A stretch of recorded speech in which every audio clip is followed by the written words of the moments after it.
سب سے پہلے جس نے کالا غلاف چڑھایا اسی کعبے پر وہ جناب عدنان تھا. یہ شجرہ چلتا آیا چلتا آیا چلتا آیا. یہ کعبہ کئی مرتبہ گرایا گیا, کئی مرتبہ تعمیر ہوا. آدم سے پہلے ہے, آدم سے پہلے ہے.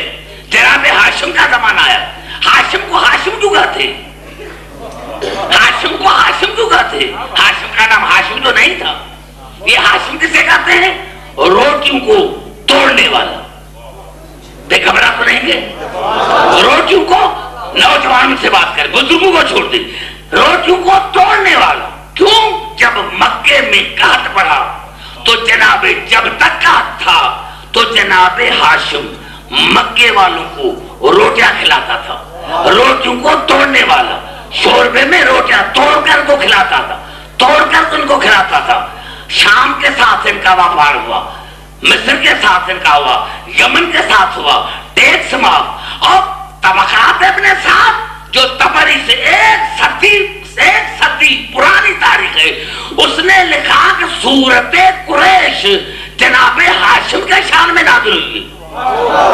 سورت قریش جناب ہاشم کے شان میں نازل ہوئی ہے. لیلاف قریشن لیلافہم رحلت الشتاء والصيف فليعبدوا رب هذا البيت الذي أطعمهم من جوع وآمنهم من خوف. ہم نے توجہ کرو, ہم نے تجارت کو, قریش کے تجارت کو محفوظ کر دیا. ہم نے سردی میں گرمی میں ہم نے تجارت کو محفوظ کر دیا. ہم نے قریش کو بے نیاز کر دیا رزق سے, ہم نے قریش کو بے نیاز کر دیا خوف سے. ارے بے نیاز تو ہاشم نے کیا تھا, کھانا تو ہاشم نے کھلایا تھا. اللہ کا رہا کہ ہاشم نہیں کھلا رہے تھے, میں کھلا رہا تھا. اتنا بڑا جملہ میرا کھا گئے ہو. یعنی کھانا کھلانے والے ہاشم, رسول کے جد امجد. اللہ میں ہاشم نہیں کھلا رہا ہے, یہ میں کھلا رہا ہوں.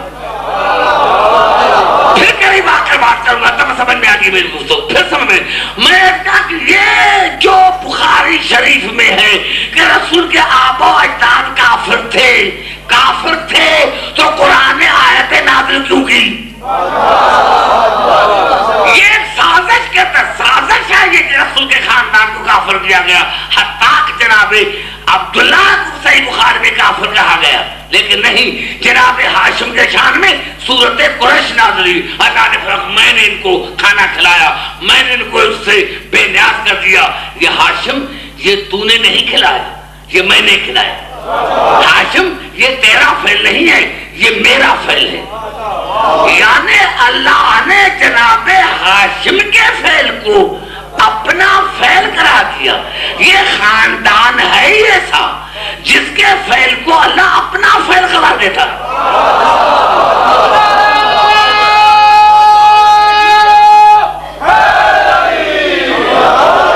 انشاءاللہ میں قریب آ رہا ہوں دوستوں. پھر جناب عبد المطلب کی باری آئی. سب سے پہلے مسلمان سر پر قرآن کو کہ آپ یہ جو 7 چکر دیتے ہو, طواف کرتے ہو, یہ تمہیں کس نے بتایا؟ یہ 7 چکر جو طواف کے ہیں یہ جناب عبد المطلب نے بتایا. یہ حج جناب آدم سے لے کر ہے, یہ 7 چکر جناب عبد المطلب نے بتایا.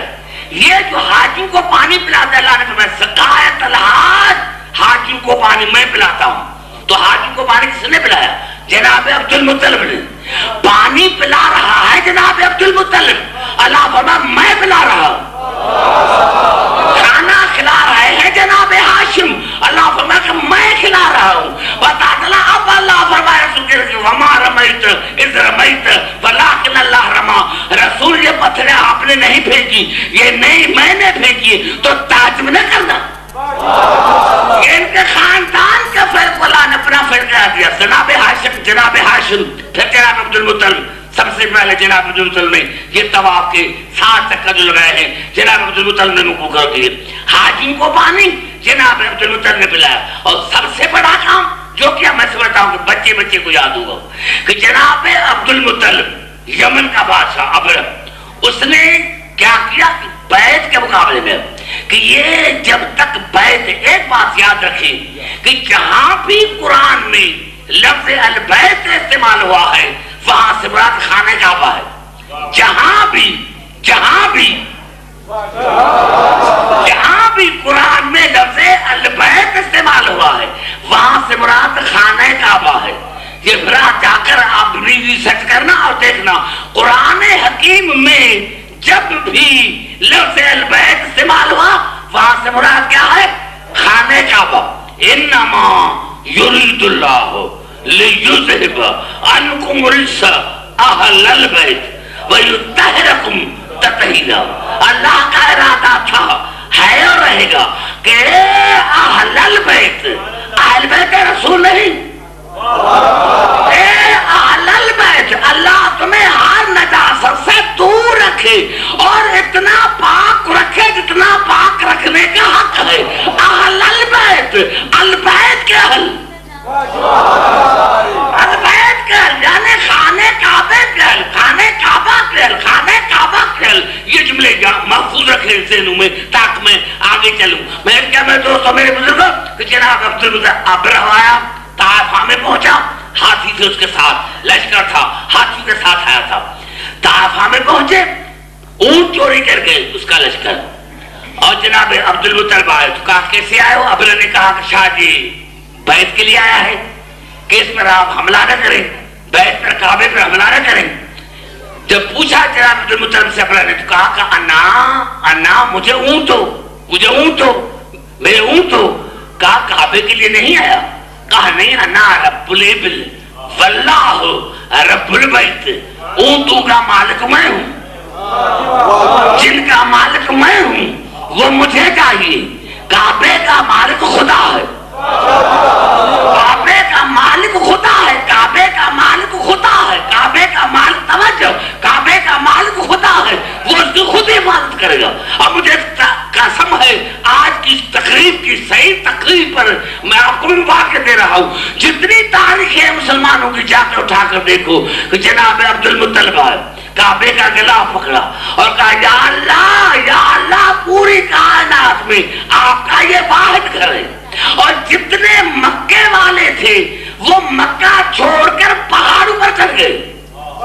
یہ طبقات ساتھ کے الفاظ ہے کہ جتنے مکے والے تھے وہ مکہ چھوڑ کر جا کر پہاڑوں پر پناہ مانگی.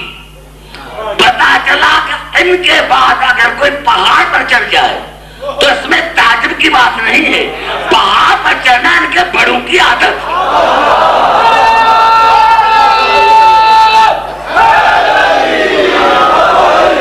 پہاڑ پر چڑھنا یہ ان کے بڑوں کی عادت. جب جناب عبدالمطلب پناہ مانگ رہے، پناہ، یا اللہ اپنے گھر کی حفاظت کر. اللہ نے ابابیل کو بھیجا، ہاتھی نے شنوں کو تباہ کر دیا. اور حضور اکرم نے دو مرتبہ حضور اکرم نے جنگ احد میں، جنگ حنین میں جب سارے چھوڑ کر بھاگ گئے رسول کو تو رسول سے پوچھا یا رسول آپ کیوں نہیں بھاگے؟ آپ میں کیسے بھاگوں؟ عبدالمطلب میں کیوں بھاگوں؟ میں عبدالمطلب کا بیٹا ہوں، میں عبدالمطلب کا بیٹا ہوں. اب تاریخ کی دیکھو، بخاری کو دیکھو کہ جناب عبدالمطلب کو بھی کافر کہا، جناب عبدالمطلب کو بھی کافر کہا. میں کہا کہ یہ شرارت ہے تاکہ رسول کو گرائیں. اگر رسول سمجھ میں آ جاتا تو حسین سمجھ میں آتا نا، جب تمہیں رسول ہی سمجھ میں نہیں آیا. اب جناب عبدالمطلب کے بعد پھر باری آئی جناب ابو طالب کی. دیکھیں جناب ابو طالب نے جناب عبداللہ کی موجودگی میں، جناب عبدالمطلب کی موجودگی میں شادی کی فاطمہ بنت اسد سے. نکاح خود بڑھا، نکاح خود بڑھا، نکاح خود بڑھا. باپ نے نہیں بڑھا، باپ نے نہیں بڑھا، بھائی نے نہیں بڑھا، نکاح خود بڑھا. آج میں نے ذہن میں سوچا کہ ابو طالب تو نے اپنا نکاح کیوں بڑھا؟